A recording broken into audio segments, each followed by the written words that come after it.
Hello, gorgeous souls. Welcome to your monthly astrology.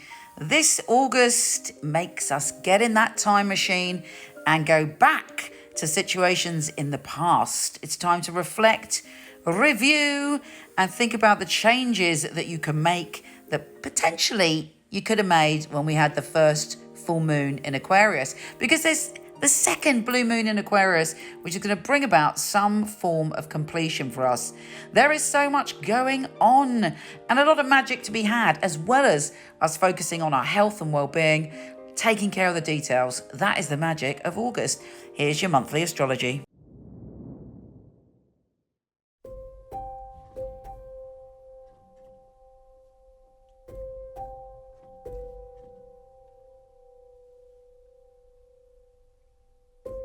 Hello, gorgeous Aries. Are you ready for August's energy? Now, fundamental message is to sort all of the things that you've been putting off out and get that done as soon as possible. If there are any kind of bills to pay that you haven't been paying, if you want to declutter, transform things, chuck out your junk, do that. If you need to make tweaks to what you're eating, what you're drinking, your daily patterns and habits, you are empowered to do that this August. So make sure you do. I'm an Aries. I'm going to commit to that too. Anyway, there are many exciting things this month. First of all, we have a new moon in Leo, which is super exciting for you because it's a fellow fire sign and it's all about ditching things that make you unhappy and committing to joy and pleasure, lust and passion and desire, but all of those things that bring you happiness. So if you're in a relationship or you're in a kind of commitment with somebody, or even having an affair with someone, and it is not working and you know it's not going to make you happy, you can surrender it with this new moon. And also you can cast out your desires and commit to your creativity and wonder.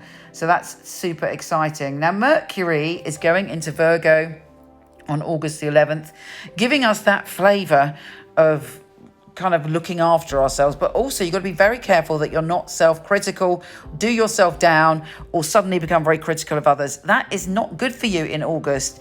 In fact, accept yourself, love yourself, make any practical changes that you can if there are things that you need to tweak that you're not happy about, but make sure that you kind of dig in and do the work, and then all is well.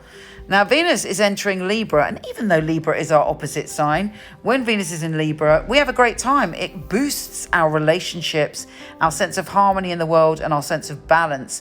And we feel loving and compassionate, and we want to bring happiness to the people around us that we love. And also, it's like a good luck charm. There's this fabulous vibe. That is followed by, on the 22nd, the full moon.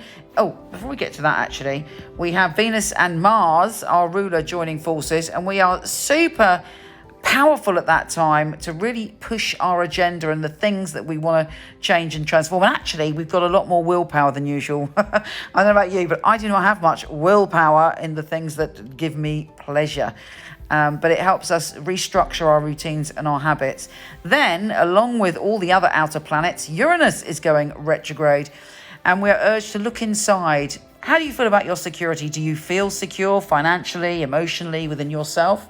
Uranus is going, right, I'm going to bring you an idea from the past that maybe you didn't follow up or you didn't follow through on, and I'm going to bring you a surprise, and that's going to kind of help you adjust and your security. And security doesn't have to be boring. Uranus is saying to you, it doesn't have to be boring security. Through your genius, you can create security. Through the brilliance of your mind, through your natural impulsiveness, you can create security. It's not all, traditional in that way. Mercury is also trine Uranus on the same day that Uranus goes retrograde, around the 20th. So there may be some news coming to you, or a deal that you can make around that day. We have the full moon in Aquarius. Does that sound familiar? That's because it's a blue moon, and it's saying to you, right, there's some completion here. What didn't you want to look at in the last full moon? Particularly connected to collaborations, maybe a group of friends, people that you communicate with, feeling in touch with, being part of the whole. Is there some sort of revelation you had and then you sort of ignored it?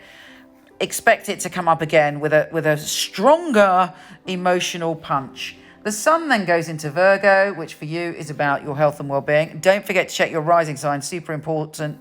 Many people find their rising sign even more accurate, so have a look at that. We have Venus trine Saturn and Venus trine the North Node.